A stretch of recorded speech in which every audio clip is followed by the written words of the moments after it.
Last class में क्या सब किए थे मैम हम लोग, बताइए जरा, याद है कुछ?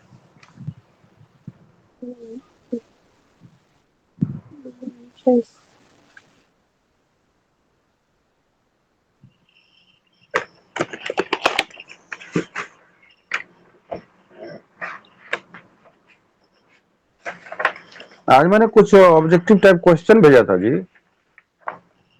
मिला है आप लोगों को? Have you got Yes, sir. have you got the question, objective type question? Yes, sir. Harsh has joined or left? Good afternoon, sir. Good afternoon, good evening. Good evening, sir. अरे भाई कुछ क्वेश्चन वगैरह दिए थे, आप लोग देखे थे? हाँ सर, ऑब्जेक्टिव टाइप ना। ये तो बहुत इजी होगा आपके लिए, बाएं हाथ का खेल। जरा बताइए तो, पहला क्वेश्चन का क्या होगा आंसर? ट्रू एंड फॉल्स ना सर। हाँ, Premium received on shares may be distributed as dividend.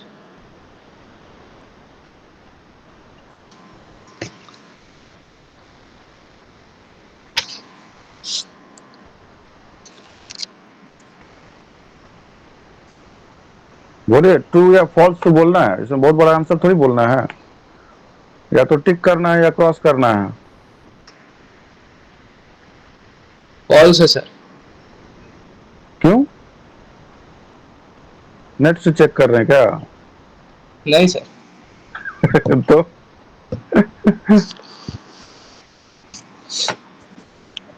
क्यों है लॉजिक? आंसर सही है, बट व्हाई?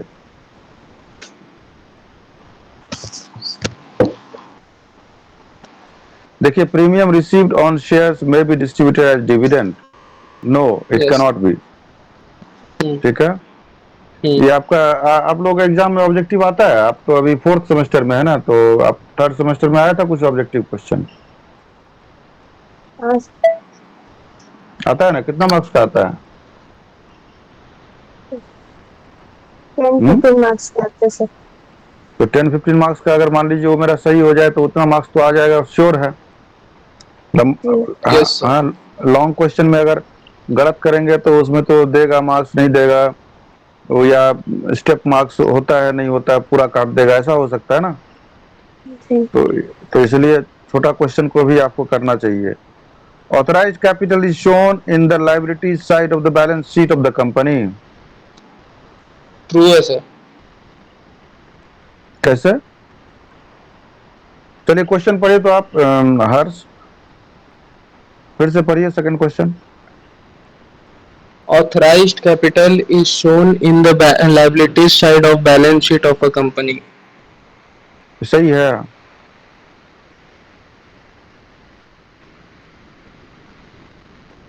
अरे भाई बैलेंस शीट जब हाँ बनाते सर। हैं, हाँ हाँ। आप कोई भी, आपके पास आपका बुक मैंने दे दिया है, वहाँ करेक्ट कर लिया आप? ठीक है सर। नहीं सर, कलेक्ट नहीं किए हैं। ले लीजिएगा। तो ठीक है सर। कोई भी अकाउंट्स का बुक देखिएगा, लायबिलिटी साइड में सबसे ऊपर में ऑथराइज कैपिटल रहता है, तो बैलेंस शीट में तो है ही। This Mono is also from commerce background. Yes, sir. You should answer promptly. You are taking too much time. What are you thinking?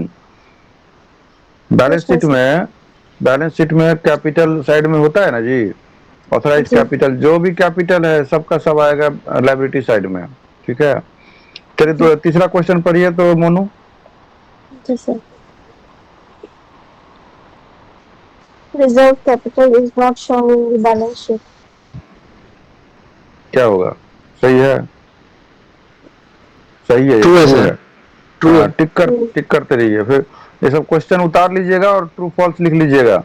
Next लिखिए, जी सर। नेक्स्ट क्या? नेक्स्ट पढ़िए तो हर्ष, हर्ष पढ़िए तो। Discount on issue of forfeited share cannot exceed 10%. हम्म, क्या होगा बोलिए, थोड़ा क्विक आंसर दीजिए। फॉल्स है सर। चलिए ठीक है, फिफ्थ बोलिए। Both equity shares and preference shares can be issued simultaneously. हम्म, बोलिए। ये ला सर समझ नहीं आया था, ये तो पूछना था। यही वाला पूछना था आपको। हाँ sir. Equity and preferences can be issued simultaneously, can be issued, ठीक है, यस सर, Okay. ट्रू है ट्रू सर। हो जाएगा। हाँ, छठा नंबर पर ये Monu. The amount of premium on shares can be collected only on allotment. बोले क्या होगा? फॉल्स है सर। False. ठीक, ठीक है, चलिए ट्रू फॉल्स तो ठीक बता रहे जी। हर्ष पढ़िए आप। A company cannot collect interest on calls in arrears in excess of 5% from the shareholders. क्या होगा? फॉल्स है सर। True False. होगा, ट्रू ट्रू ट्रू। ट्रू होगा। हाँ, आगे पढ़िए। एट्थ, थोड़ा जल्दी से पढ़िए। Shareholders are entitled to receive dividends on calls in advance. False है सर। हाँ ठीक है, चलिए आगे बढ़िए। The ninth company is an artificial person. True है सर। है Monu, Yes, sir. Company artificial person है ना। Artificial person is it? Tenth बोलिए तुम, क्या होगा Monu? A company can use security premium account for writing off the discount on issue of shares. क्या होगा? True होगा sir.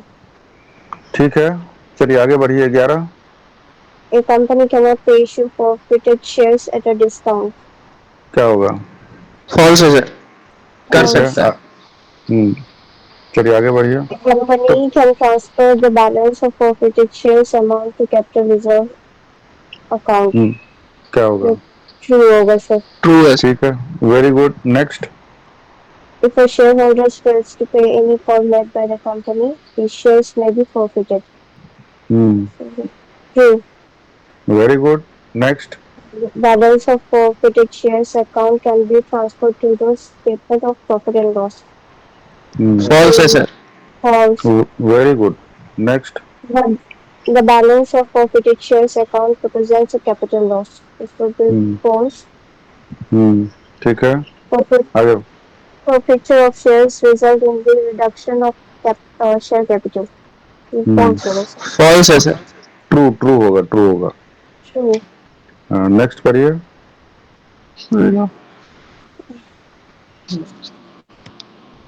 नेक्स्ट पढ़िए, क्या है? Preference shareholders, equity shareholders are the owners of the company.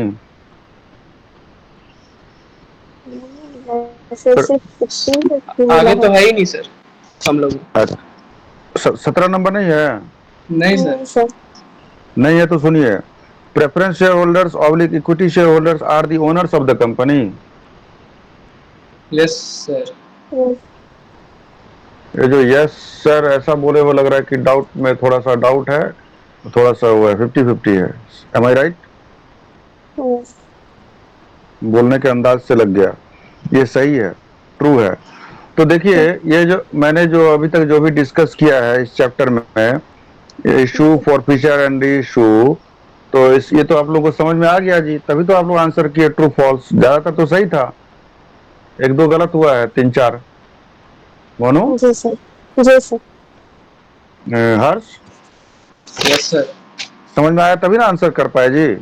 Ji sir. हाँ sir. चलिए, तो अच्छा मुझे लगा कि my effort is working and you students are understanding. Now we have finished our unit 1. Yes sir. In the last class I declared that I have finished unit 1. मैंने बोला था, जी sir. and I had given you some assignment. So have you studied that assignment? जी sir. See, giving assignment does not mean that you should do मैंने दिया तो बस उसके ऊपर promptly बोलना है। आपको assignment इसलिए दिया जाता है, उसके ऊपर आप रिसर्च कीजिए, वर्क कीजिए, पढ़िए, तैयार कीजिए, तब आप उसको एक्सप्लेन कीजिए। तो आपने इसी तरह से किया है। Yes sir. हाँ हाँ, तो क्या सब था भाई, फटाफट बोलिए। तो आपका क्या था असाइनमेंट हर्ष का? सर मेरा था सर कैपिटल रिडेम्पशन रिजर्व। बोलिए क्या है? Sir, it is a reserve account created by a company when it redeems or buy back its own shares. ठीक है, एक बार फिर से पढ़ दीजिए। फिर से बोल दीजिए एक बार। Capital redemption reserve is a reserve account created by a company when it redeems or buy back its own shares. ठीक है, और कुछ बोलना है? The main purpose मतलब main purpose creating this reserve is to ensure that the company maintains a strong financial position and has the necessary funds to fulfill its obligations of redeeming the shares. ठीक है, but इतना ही तो रहने दीजिए। और क्या था जी? जनरल रिजर्व था सर। हाँ बोलिए, आप बोलिए। मोनू मोनू बोलिए, जनरल रिजर्व क्या है? General reserve is a specific percentage of money set aside by a company from their profits. थोड़ा धीरे बोलिए, बोलिए। मैंने रुक रुक के बोलिए, स्पीड में मत बोलिए, बोलिए। Okay. General reserve is a specific percentage of money set aside by a company from their profit. The fund in this reserve are used to fulfill future contingencies, paying dividends to their shareholders and offset specific future losses. तो ये समझ में आ गया आप लोगों को, capital reserve और general Yes. Reserve? Yes. Yes, sir. और कुछ दिया था मैंने? कल दिए थे sir, why does the price of the shares fluctuate? हाँ ये बताइए फिर। और कुछ दिया था? दोनों के लिए था ये? नहीं सर, हाँ ये वाला अभी दोनों के लिए था। हाँ तो बता दीजिए दोनों आदमी भाई, बताइए। पहले एक कोई बताइए।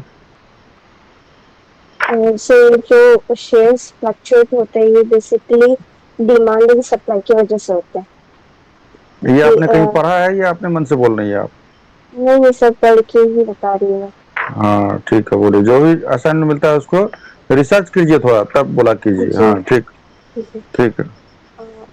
इसमें अगर इन्वेस्टर्स पर्टिकुलर शेयर में बढ़ते तो डिमांड हाई हो जाता है। अच्छा। और जी इसमें पर्टिकुलर स्टॉक्स होते हैं, अगर स्टॉक्स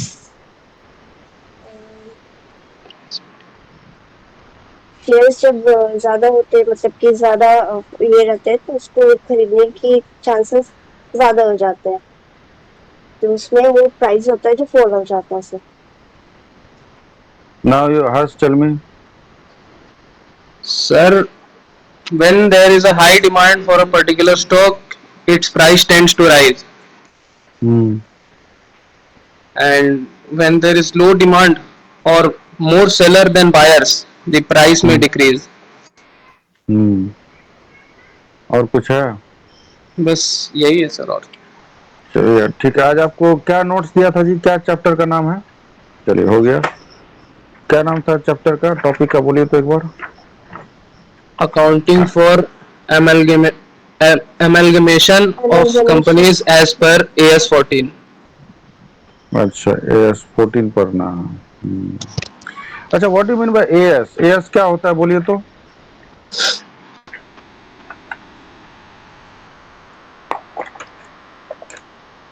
बोलिए।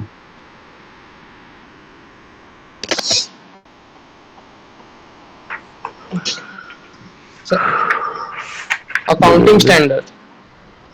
हाँ ठीक है। AS stands for accounting standard. What is accounting standard? मान लीजिए आप मान लीजिए बिहार झारखंड में है, ठीक है। आप अपना अकाउंट बना रहे हैं, अपने हिसाब से बही खाता मेंटेन कर रहे हैं। मैं बिहार में हूँ, मैं अपना बना रहा हूँ। कोई बंगाल में है, कोई उड़ीसा में है, वो अपने हिसाब से बना रहा है अकाउंट। कोई दिल्ली में है, तो अब सब अपना अपना हिसाब से बना रहा है, सब अपना अपना हिसाब से प्रॉफिट दिखा रहा है, सब अपना अपना हिसाब से लॉस दिखा रहा है अपने हिसाब से। तो ये चलेगा क्या? नहीं चलेगा। तो इसीलिए एक समरूपता लाने के लिए एक अकाउंटिंग स्टैंडर्ड लाया गया, और जो मेन कुछ कुछ आइटम्स है, उस आइटम्स को अकाउंटिंग स्टैंडर्ड का बोर्ड लाता है। अकाउंटिंग स्टैंडर्ड जैसे AS1 अकाउंटिंग स्टैंडर्ड 1 होता है, disclosure of accounting policies. AS2 होता है वैल्यूएशन ऑफ इन्वेंट्रीज। AS3 होता है कैश फ्लो स्टेटमेंट। ठीक है, इसी तरह से है, बहुत सारा AS है। तो ये ICAI है, institute of chartered accountants of India, वो जो है सो ये इशू करती है। अकाउंटिंग स्टैंडर्ड का बोर्ड होता है, वो लोग निकालते हैं ये सब एएस। तो AS14 क्या है जी? अमेलगमेशन। अमेलगमेशन का मतलब क्या होता है हर्ष? पता नहीं सर। देखिए, अमेलगमेशन, एब्जॉर्प्शन, रिकंस्ट्रक्शन। अमेलगमेशन का मतलब होता है कि एक कंपनी दूसरा कंपनी के साथ मिल जाता है। होता है ऐसा? मर्ज कर जाता है। होता है ना ऐसा? हाँ सर। तो that is called amalgamation. Now, the circumstances and the motives of the companies can keep changing. The companies respond to these changes by restoring to carry out contractual changes. मान लीजिए ऐसा है कि आपको एक मान लीजिए बुर्ज खलीफा है ना जी, सबसे लंबा क्या है? वो बिल्डिंग है, क्या है? टावर है। Yes sir. कहाँ पे? दुबई में है। हाँ सर। तो बुर्ज खलीफा जो है, सुनते हैं कि बहुत लंबा चौड़ा है। कितना? 40 तल्ला है। नहीं उसको सर, और बनाने हाई के है। कितना होगा जी? उतना जानकारी नहीं है, वो गाना से याद आया मुझे। बहुत बड़ा टावर है। तो अब एग्जांपल लेते हैं कि इंडिया में एक ऐसा ही एक बनाना है, या लेट से कहीं बना, दूसरे कंट्री में बनाना है, पाकिस्तान में बनाना है लेट से, ठीक है, बांग्लादेश से पाकिस्तान में बनाना है। तो as an international businessman what will you do? You will amalgamate with a company, local company in Pakistan, and you would be forming a new company for making Burj Khalifa Part 2, second Burj Khalifa in Pakistan. Understood my concept? What yes I'm sir. trying to make you Yes, understand. sir. So this is what the amalgamation is. Now let's take it in another format. You are a person with a very good, strong knowledge about cricket, right? Which you are. Yes sir. You have every knowledge of cricket. ठीक है? Now yes I sir. want I'm just a BCom graduate, let's say, a BA graduate, art bachelor in arts. I don't yes know anything about cricket. Just I know about cricket, only the spelling of the cricket I know. Nothing more I know about cricket. I have got yes. funds. I have money. I have got resources. I have got facilities. I have got land. Okay, a big plot of land. I have got funds, and I want to utilize it. So you are a person with very good exposure and experience and technical expertise in cricket. Can yes. we combining together and open a company? My resources will be there, and your expertise, your technical expertise will be there. And combining both these together, can we start a business of opening any cricket business?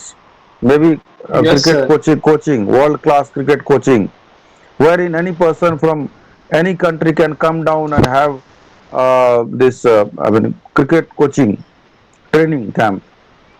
Can we start? Yes sir. Yes sir, ठीक of है? Course. हाँ, तो your expertise will be there and my resources will be there. So जब दो company आपस में मिलती है, maybe the nature of the business is same, और maybe the nature of the business is not same, but they collaborate with each other, ठीक है, but they collaborate as well.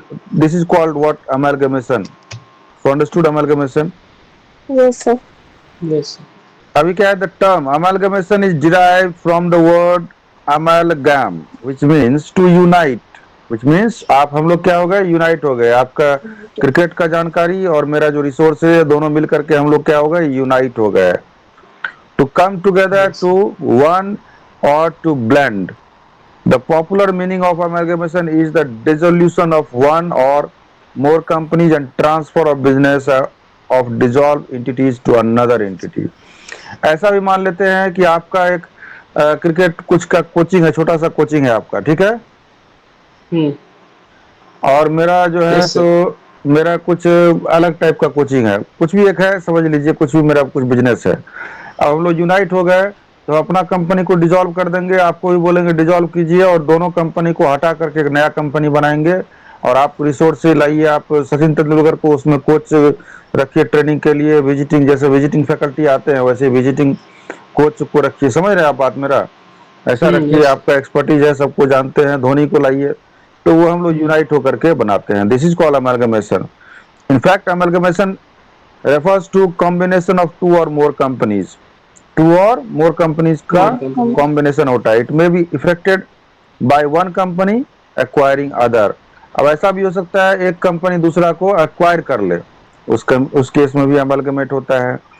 Bye the merging of two or more companies or by existing companies being dissolved and a new company is formed. क्या क्या format हो सकता है? एक company को acquire कर लिया, या दो कंपनी को कर लिया, या दोनों कंपनी को मर्ज कर दिया, या एक कंपनी को डिसॉल्व करके दूसरा कंपनी में घुस गया, ऐसा भी हो सकता है. Companies and business entities come together to form a single entity to avoid competition. अब इससे क्या हो गया जी? कंपटीशन भी कम हो गया. मान लीजिए आप क्रिकेट कोचिंग खोले हुए हैं, मैं भी क्रिकेट कोचिंग खोला हुआ हूँ. अगर हम लोग अलग अलग कर रहे हैं तो हम एक दूसरे में कम्पीट कर रहे हैं, लेकिन एक साथ हम लोग हो जाएं तो हम लोग इकट्ठा ज्यादा बड़े ताकतवर हो जाएंगे. हम लोग आपस में Yes. नहीं कम्पीट करके दूसरे जो और भी बड़े प्लेयर हैं, बड़े जो इस कोचिंग चलाते हैं, उससे हम लोग कम्पीट कर पाएंगे. तो एक Yes. ताकत भी बन गया. जी. To enjoy competition or to enjoy economies of scale. What do you mean by economies of scale, Harsh?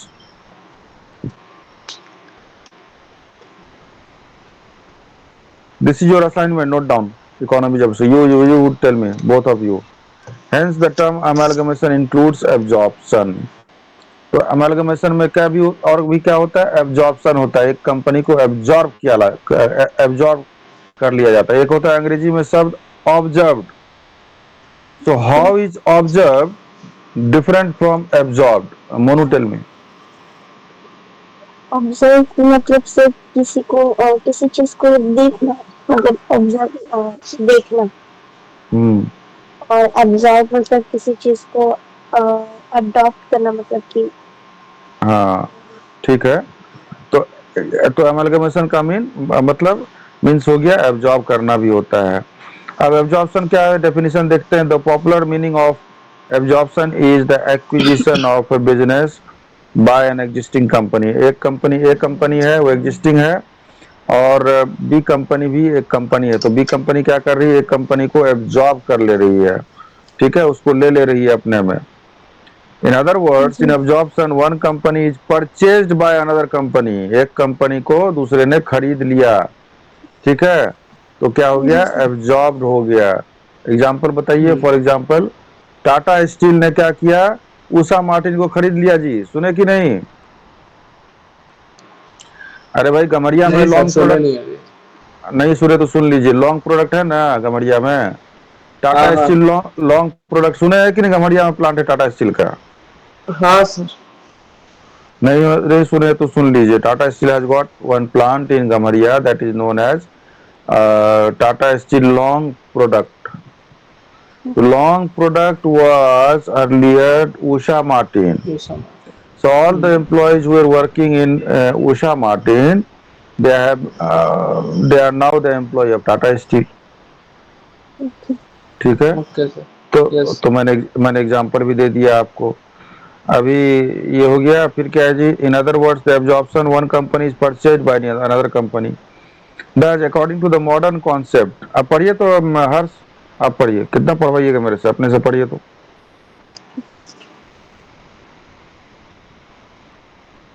दिख रहा है कहाँ पर है? एब्जॉर्प्शन पढ़ रहे हैं. एब्जॉर्प्शन पढ़िए तो Monu. Yes sir. liquidation, dissolution of two or more companies and formation of a new company is amalgamation.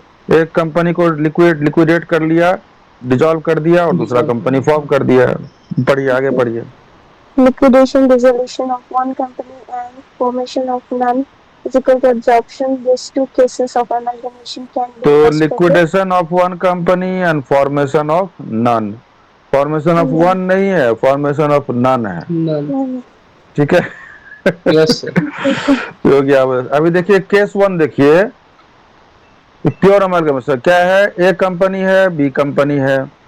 अब ए कंपनी क्या हो गया? Transferor company, that is vendor company. और अमलगमेटिंग कंपनी, इसको क्या बोलेंगे? अमलगमेटिंग कंपनी बोलेंगे. ए और बी मिलकर के क्या बन गया जी? अमलगमेटेड कंपनी बन गया. तो ए कंपनी हो गया, आपका ए कंपनी है, मेरा बी कंपनी है. आपका भी ट्रांसफरर कंपनी है, मेरा भी ट्रांसफरर कंपनी या वेंडर कंपनी है, दोनों को हम लोग अमेलगमेट कर देंगे और नया कंपनी बनाएंगे, एबी कंपनी लिमिटेड। अब एबी जो कंपनी लिमिटेड है, नया कंपनी, वो हो जाएगा अमेलगमेटेड कंपनी या वेंडी कंपनी या ट्रांसफरी कंपनी बोलेंगे उसको। न्यू एंटिटी जो बनेगा एबी लिमिटेड, उसको बोलेंगे वेंडी कंपनी। जैसे उधर वेंडर था तो इधर हो गया वेंडी, उधर अमेलगमेटेड कंपनी, अमेलगमेटिंग कंपनी था तो इधर हो गया अमेलगमेटेड कंपनी, उधर अगर ट्रांसफरर कंपनी था इधर ट्रांसफरी कंपनी बोलेंगे इसको। आई बात समझ में हर्ष? जी सर। Yes. Yes, sir. तो ये समझ गए कैसे होता है? ये हो गया Yes, आपको sir. अमलगमेशन का एग्जांपल। अब दूसरा मैं बताता हूँ आपको एब्जॉर्प्शन कैसा होता है। एक है वाई लिमिटेड, एक है जेट लिमिटेड। वाई लिमिटेड क्या है जी? ट्रांसफरर कंपनी है या वेंडर कंपनी है। और जेट लिमिटेड क्या है जी? एग्जिस्टिंग कंपनी है या ट्रांसफरी कंपनी है। तो वाई लिमिटेड क्या किया? जेट लिमिटेड में जाके घुस गया। अब वाई लिमिटेड खत्म हो गया, अब जेट लिमिटेड ने क्या किया? वाई को मैंने एब्जॉर्ब कर लिया अपने में, तो खाली जेड लिमिटेड है, वाई लिमिटेड खत्म हो गया। अभी मैं Yes, बता sir. रहा हूं आपको, अभी एक लेटेस्ट एग्जांपल बताता हूं। पहले इलाहाबाद बैंक था जी। और इंडियन बैंक भी था। Indian bank. अब इलाहाबाद बैंक का नाम हो गया Indian bank. Allahabad bank is not in existence. Yes sir. है मालूम आपको? आप तो डीएसए चलाते हैं, मालूम होगा आपको। यस सर, वाई तो जयपुर सर। तो इलाहाबाद बैंक जो है वो कहाँ चला गया जी? वो चला गया इंडियन बैंक में, घुस गया जा बैंक। करके। तो उसका अस्तित्व ही खत्म हो गया पूरी तरह से। और जी। नाम भी चेंज हो गया, सब कुछ वही रहा, कस्टमर का पैसा वही रहा, लेकिन कंपनी का नाम खत्म हो गया। उसी तरह से जेट लिमिटेड ने क्या किया? वाई लिमिटेड को एब्जॉर्ब कर लिया। तो वाई लिमिटेड का अस्तित्व क्या हो गया जी हर्ष? खत्म हो गया sir. और जेट लिमिटेड अस्तित्व में आ गया। नाउ केस वन में क्या हुआ था? ए लिमिटेड है और बी लिमिटेड है। एबी लिमिटेड इज फॉर्म, नया एंटिटी, नया बिजनेस बन गया, नया कंपनी बन गया एबी लिमिटेड। अब business of A limited and B limited को क्या हो गया? Taken over by AB limited. आया समझ में? जी sir. Yes, sir. The existing company of A limited and B limited, ठीक है, will lose their respective legal identities. अब इंडिविजुअल जो था ये लोग का, जैसे इलाहाबाद बैंक का जो क्या हो गया जी? अगर मान लीजिए इलाहाबाद बैंक और इंडियन बैंक दोनों मिलकर के ऐसा बनता, Allahabad Indian bank, Allahabad Indian bank ऐसा बन जाता। तो ये हो जाता अब देखिए ऐसा एग्जांपल समझिए, इलाहाबाद बैंक एक बैंक है और इंडियन बैंक दूसरा बैंक है। अगर ऐसा होता इलाहाबाद इंडियन बैंक, तो इसका मतलब क्या हुआ? ये दोनों का एग्जिस्टेंस मिला करके तब इलाहाबाद, मतलब इलाहाबाद और इंडियन बैंक बना, एक नया एंटिटी बना है। और इलाहाबाद बैंक का Yes. एग्जिस्टिंग खत्म हो गया और इंडियन का खत्म हो गया, दोनों का ही खत्म हो गया एग्जिस्टेंस। और नया जो बना है amalgamating company, that is called Allahabad Indian bank. Indian तो bank. तो ये हो गया आपको अमेलगमेशन का एग्जांपल। अभी अब्जॉर्प्शन Yes. में समझ लीजिए कि अब्जॉर्प्शन में क्या हो रहा है? इलाहाबाद बैंक था और इंडियन बैंक था। अब इलाहाबाद बैंक का नामो निशान मिट गया और सिर्फ नाम है इंडियन बैंक। तो ये जो अस्तित्व खत्म हो गया, सिर्फ और सिर्फ एक ही बैंक बचा, वो उसमें घुस गया, ऐसा घुसा कि उसका नामो निशान खत्म हो गया। तो ये हो गया एब्जॉर्प्शन का एग्जांपल। समझ में आया कि नहीं? बताइए भाई, जोर से बताइए, बोल ली। यस आ गया सर समझ में। ऐसा नहीं कि मैं पूछ रहा हूँ हाउ इज द जोश, आप बोल रहे हैं यस सर, हाय सर। तो ऐसा मत बोलिए भाई, जोश में बोलिए। आ गया सर समझ में आ गया। अच्छा AS14 पढ़िए तो समझ में आया तो क्या है? AS14 refers to the term amalgamation to mean an amalgamation pursuant to the provisions of the Companies Act 2013 or any other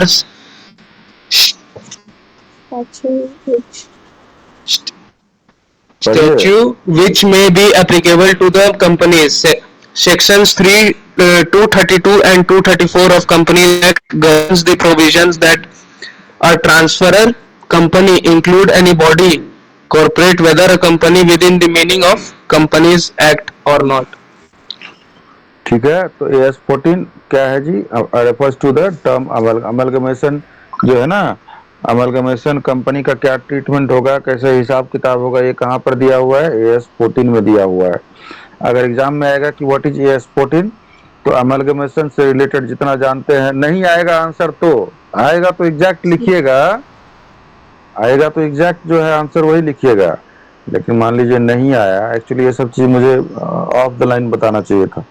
तो आप AS14 का रेफरेंस डाल करके जितना डाल जानते हैं अमलगमेशन के बारे में सब लिख दीजिएगा, ठीक है? Okay sir. Number Yes. देने वाला दयालु होगा तो ठीक ठाक नंबर दे देगा। ठीक उसका है सर। दयालु रहना जरूरी है उसका, तभी मिल पाएगा। ठीक है, चलिए अमलगमेशन, चलिए पढ़िए, मोनू पढ़िए तो, amalgamation, absorption and external reconstruction. In amalgamation, a new company is formed to take over the business of two or more existing companies. In absorption, an existing company takes over or absorbs the business of another existing company or companies. In external reconstructions, an existing sick or continuously loss-making company for many years is taken over a new company. तो बताइए, explain कीजिए, या आपको समझ में नहीं आ रहा कुछ तो पूछिए।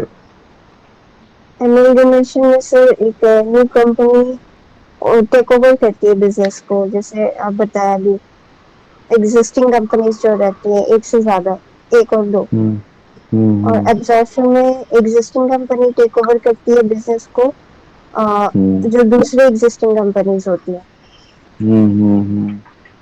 और एक्सटर्नल अच्छा, एक चीज बताइए कि external reconstruction, why would a company be acquiring another company which is loss making company, ये बताइए।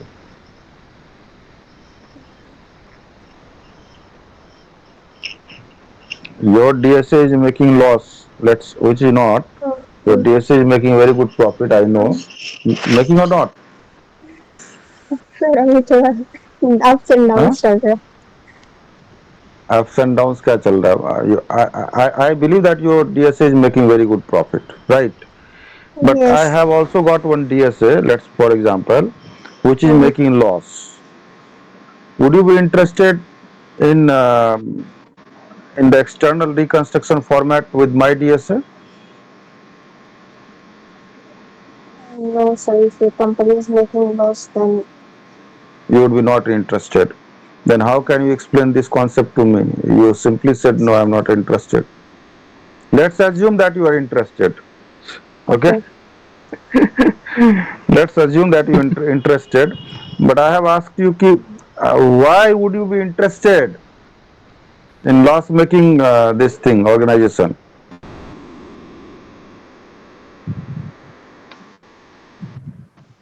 आप बताइए हर्ष, आप समझे, आपका DSA एक हैरान कर रहा है, ठीक है?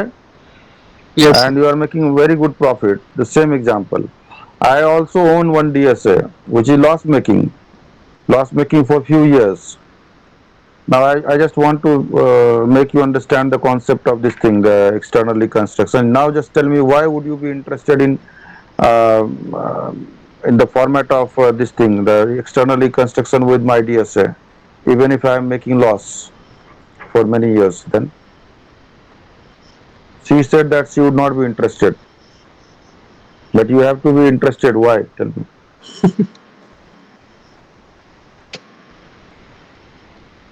नहीं आ रहा दिमाग में कुछ? अरे Nice. लॉस लॉस हो जाने से कंपनी थोड़ी, लॉस ठीक है, लॉस हो रहा है, प्रॉफिट हो रहा है, अलग बात है। आप ये बताइए, मैं आपको एक एग्जांपल देता हूँ, अभी तुरंत मेरे दिमाग में आया है। There was a company Uninor, you heard about it? Yes. Yes sir. Telenor, sim you का हैव हर्ड कंपनी अबाउट था। This? Yes sir. There was a company Tata Docomo, yes sir. हाँ yes ठीक sir. है? ये जियो आकर के सबको खा गया।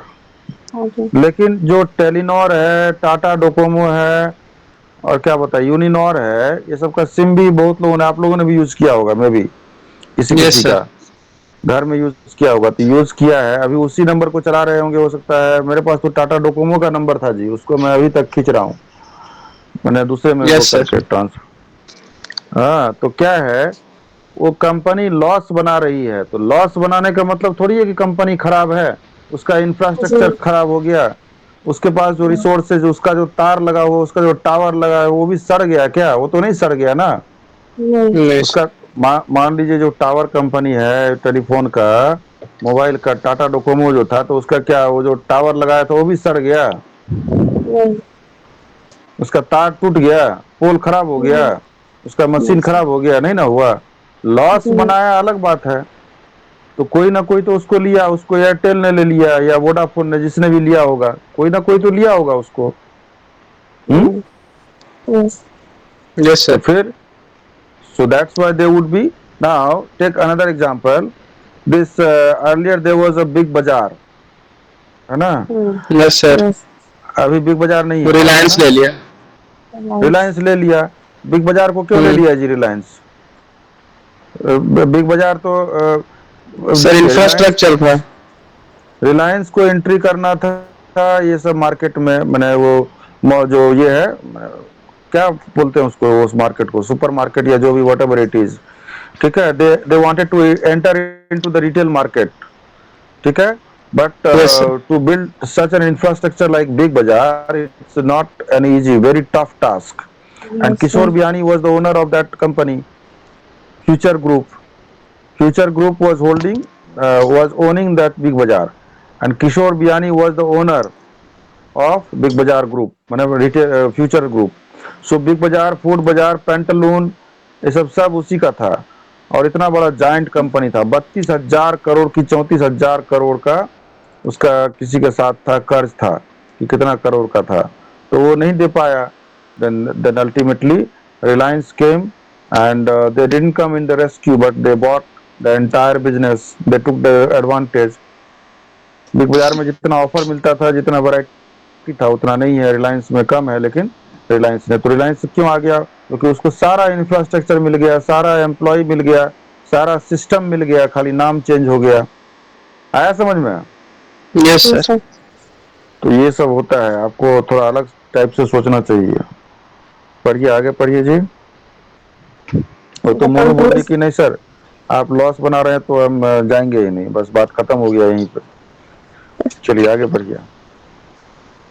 the companies act 2013 has divided one chapter on compromises arrangements and amalgamation. The chapter of the companies act covers section 230 to 240.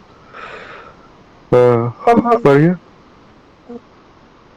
Compromises or arrangement according to section 230, a compromise or arrangement may be proposed between a company and its creditor or any class to them, or between company and its member or any class of them. Arrangement includes a reorganization to the company share capital by the consolidation of shares इसको आप of घर में different पढ़ लीजिएगा, classes. उसके आगे पढ़िए तो use of the word merger, merger पढ़िए, उसके आगे पढ़िए, उसको घर में पढ़ लीजिएगा, इसको पढ़िए मर्जर।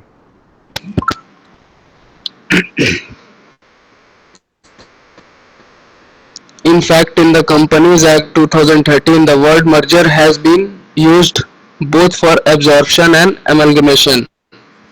अब कंपनी एक्ट 2013 में क्या हो गया जी? मर्जर, मर्ज कर जाना, मर्ज, समझ रहे हैं ना? Yes, sir.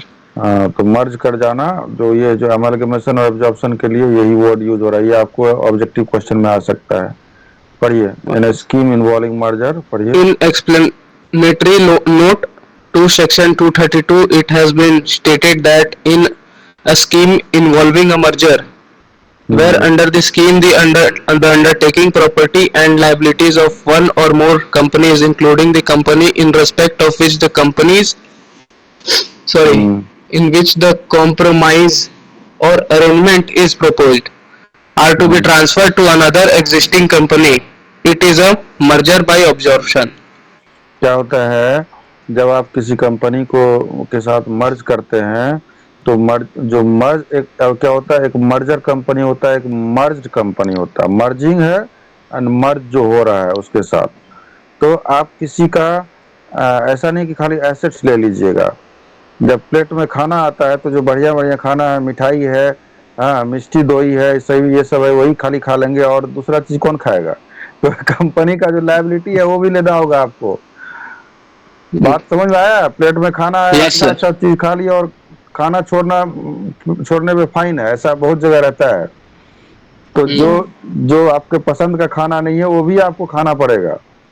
यानी कि अच्छा अच्छा खाना खा लिया और जो अच्छा पसंद का टेस्ट नहीं है उसको नहीं, ऐसा होता है कई जगह खाना नहीं फिनिश करने से फाइन लगता है। लेकिन यहाँ फाइन वाला बात नहीं है। तो किसी कंपनी का एसेट्स भी लीजिएगा, साथ में लायबिलिटी जो है उसका वो भी उठाना पड़ेगा आपको। Yes. Yes sir. आ रहा है समझ में? आगे Yes. पढ़िए। Where the Where undertaking. the undertaking property and liabilities of two or more companies, including the company in respect of which the compromise or arrangement is proposed, are to be transferred to a new company. It is a merger by formation of a new company. हाँ, इसका feature पढ़िए फटाफट। Following Features of amalgamation. amalgamation. हाँ बोलिए। Two or more companies are necessary for amalgamation. Amalgamation के लिए क्या चाहिए जी? दो कंपनी या उससे ज्यादा कंपनी चाहिए, कम से कम दो चाहिए। अकेले कंपनी को हो सकता है अमलगमेट? नहीं सर। हाँ, नहीं सर। शादी करने के लिए दो आदमी चाहिए ना जी, कि अकेले आदमी कर सकता है शादी? एक एक लेडी थी अभी, 1 साल 1.5 साल हो गया, उसने स्वयं से शादी किया था। She had married herself. There was a very big news in on every channel. It was going on. So that is the exceptional case. Leave it. But to merge, there must be two companies. Okay, are yes sir. necessary for amalgamation. ये सब features मैं आपको हंसी मजाक में बता दे रहा हूँ ताकि आप दिमाग में रखिएगा ये चीज एग्जाम में लिखने के लिए और ऑब्जेक्टिव में भी, ठीक है? In Yes, case sir. of pure amalgamation, a new company is formed to take over the business of two or more existing companies. पढ़िए आगे, पढ़िए आप लोग पढ़िए। All existing companies which merge together go into dissolution and lose and their lose. identity. हाँ, Lose तो their क्या होता है? Existing company which merge together go into. अब दो कंपनी है वो क्या डिजॉल्व कर लेगी अपने आप को और एक नया कंपनी बनाएगी, यही बोल रहा है। चलिए आगे बढ़िए। जैसे मैंने आपको amalgamation. इलाहाबाद और उस बैंक का Indian एग्जांपल दिया, Bank. इंडियन बैंक का। ऐसा भी हो सकता था कि इलाहाबाद का भी नाम हट जाता, उसका भी नाम हट जाता, इंडियन बैंक का कोई और ऐसे नाम रखा जाता। इस ऑल इंड, मान लीजिए एग्जांपल बता रहे हैं, ऑल इलाहाबाद का ऑल ले लिया, इंडियन बैंक का इंड ले लिया, IND। तो ऑल इंड भी हो सकता था नाम, ऑल इंड बैंक। Sir. ऐसा होता है, ऐसा भी हो सकता है। आपका भी आधा नाम रहेगा, मेरा भी रहेगा, दोनों मिला करके हो जाएगा। ऐसा भी होता है। आगे आगे बढ़िए। Amalgamation in the nature of purchase results into the end of the status of the company which is taken over by the another company. Hmm. The main purpose of amalgamation is to avoid competition, enjoy the economies of scale, and obtain increased profitability. It is a wider term and increase absorption. ये देखिए, ये जो मैंने दिया है important terms defined in AS14, क्या है जी? ये आपको आना चाहिए अच्छे से। क्या है? पोलिंग इंटरेस्ट है, फेयर वैल्यू है। जब हम लोग सवाल बनाएंगे तो ये सबसे हमारा परिचय होगा और ये सब हमको चाहिए उस टाइम में। तो अमलगमेशन क्या है, ट्रांसफेरर कंपनी क्या है, ट्रांसफरी कंपनी क्या है? तो transferor company equal to amalgamating company और वेंडर कंपनी, ठीक है? Yes, transferee sir. Company equal to means the company into which a transferred company is amalgamated. Transferee company मतलब वो नया कंपनी जिसमें कि जिसको ट्रांसफर किया जा रहा है वो आकर के इसमें मिल गया तो हो गया ट्रांसफरी कंपनी। रिजर्व क्या है पढ़िए तो मोनू।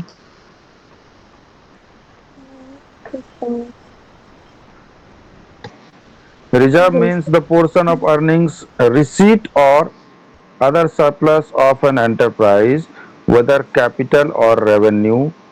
अच्छा, कैपिटल और रेवेन्यू क्या होता है जी, थोड़ा बताइएगा।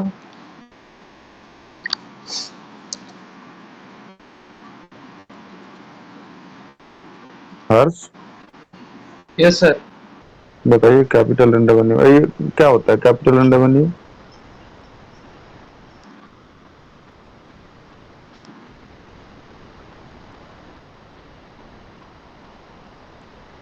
Mono, Yes, sir. you tell me. You are running DSA. Tell me. Capital से जो जो अमाउंट लगते हैं, फाइनेंशियल सेटअप रहता है। और रेवेन्यू मतलब जो नहीं रेवेन्यू लगता। नहीं, वो भी हम्म। रेवेन्यू मतलब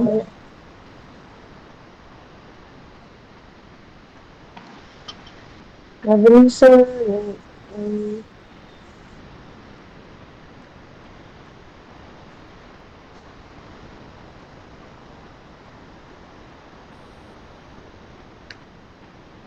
ये तो मुझे भी नहीं पता है भाई, कैसे होगा बताइए। हम लोग तीनों में से किसी को पता ही नहीं है, तो ये कैसे समझेंगे फिर हम लोग। सर कैपिटल मतलब कि जो इनकम हम लोग सेल ऑफ एसेट्स और हम्म। इन्वेस्टमेंट से होता है, और हम्म। रेवेन्यू मतलब कि डे टू डे बिजनेस वाला। देखिए, बिजनेस में दो तरह का एक्सपेंसेस होता है, ठीक है। पहला होता है यस। एक capital expenditure, another is revenue expenditure. Capital expenditures are those expenditure where huge and heavy investments are required. Let's say, for example, she is running a DSA business, ठीक है। Yes. Now her business is running very good. She is making profit. So what she will want, she will be having her. Do you have your own office, Monu, yes sir, on rented or what? All rented. Okay, but now I assume that your business is going on very good, very well settled. So first of all, you want to have your own space of business. Okay, for that you need to have one apartment, one office space. Okay, in Bistupur, you are having your office in Bistupur, Sakshi. Sakchi. Okay, in Sakchi. So you must be thinking of buying one office, own office. So that is your capital expenditure. Understood? Understood sir. ठीक है। अब देखिए, capital expenditure तो हो गया जी, लेकिन अब revenue expenditure क्या है, जैसा हर्ष ने बताया कि डे टू डे का जो एक्सपेंसेस है to run the business, the expenses which are spent to earn the income to generate the revenue are the revenue expenditure. Business हमने तो हैवी एक्सपेंडिचर कर दिया, या और डीएसए में और क्या लगता है, और तो कुछ लगता नहीं है ऐसा। कंप्यूटर का 2-3 सेटअप लगेगा, जी। 2-4 टेलीकॉलर लगेगा, बस डेटा लेके कॉल कीजिए, सर लोन चाहिए, हाँ जी चाहिए, जाइए फाइल लीजिए, बैलेंस शीट ये सब लीजिए, कागज पत्तर, जाके लोन दीजिए, यही ना काम है जी। जी। तो इसमें कुछ इन्वेस्टमेंट तो है नहीं, लेकिन आपका एक मेजर इन्वेस्टमेंट यही हो सकता है कि आप अपना एक ऑफिस ले लें। तो जी। इस केस में उतना अच्छा नहीं रहा एग्जाम्पल, लेकिन मान लीजिए प्रिंटिंग मशीनरी का एक बनाना चाहते हैं हर साल बिजनेस, तो एक प्रिंटिंग यस मशीनरी सर। आप खरीद लिए, प्रिंटर खरीद लिए आप, लेट से 5 लाख का एक प्रिंटिंग मशीन खरीद लिए, बड़ा प्रिंटिंग मशीन, ठीक है। ये आपका कैपिटल एक्सपेंडिचर हो गया। एक आप क्या बोलते हैं, अलमीरा खरीद लिए वो रखने के लिए, कागज पत्तर, ठीक है, वो आपका कैपिटल हो गया। फिक्स्ड एसेट्स भी हो गया। आप कंप्यूटर खरीद लिए, वो भी आपका फिक्स्ड एसेट्स हो गया, उसमें हैवी एक्सपेंडिचर है, 60,000 में यस कंप्यूटर आ गया बढ़िया, ये सब हो गया। अब ऑफिस चलाने के लिए भैया आपको रोज जो है डेली कुछ ना कुछ करना पड़ेगा खर्चा ऑफिस, या रेवेन्यू एक्सपेंडिचर के लिए आपको पेपर खरीदना पड़ेगा, रोज खरीदना पड़ेगा ना जी। यस जी। सर। इंक खरीदना पड़ेगा, कार्ट्रिज खरीदना पड़ेगा, तो वो सब के लिए आपको जो एक्सपेंडिचर करेंगे to generate revenue, you are spending the money, and that is your revenue expenditure. And after selling the capital assets, whatever income you are generating or surplus you are generating, that is your capital profit. आया बात समझ में। Yes. तो yes. हाँ sir. उसको क्या reserve हो जाता है। Reserve means the portion of earnings, receipts or other surplus of an enterprise appropriated by the management for a general purpose for or a specific purpose other than a provision for depreciation. अच्छा, depreciation क्या होता है जी।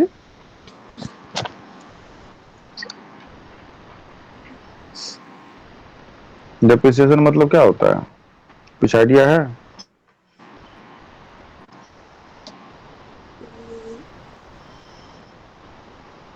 हम्म।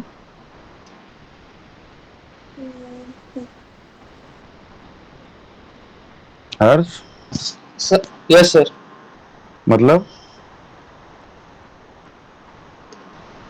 Sir कुछ time के बाद जैसे अगर हम कुछ सामान सेल किए और उसका वैल्यू जो जो वैल्यू घटा है उसको डेप्रिसिएशन बोलते हैं, मतलब उसका जो पता नहीं ये सेल जो वाला ही क्यों आप लोगों के दिमाग में। आज मैं बीबीए का क्लास ले रहा था, today while I was taking BBA class, तो जैसे स्टूडेंट वाज टेलिंग मी कि सर जब सेल करते हैं ये डेप्रिसिएशन, जब मैं पूछता हूँ तो why do people go for sale, I have not asked you regarding selling और anything.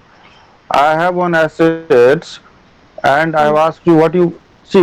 Simply when depreciation is asked by anyone in exam or no, not in exam, by anyone, you just tell that sir it's an wear and tear cost. अभी मैं बता रहा हूँ आपको, देखिए wear मतलब क्या, अभी मैं इसको तोड़ के बता रहा हूँ, और मतलब ये किताबी भाषा नहीं है, एक ऐसे ही बस सोचिए जो आदमी को कुछ नहीं मालूम है उसको समझा रहा हूँ मैं। वियर मतलब क्या होता है, पहनना। टीयर मतलब क्या होता है जी, फटना, होता है ना।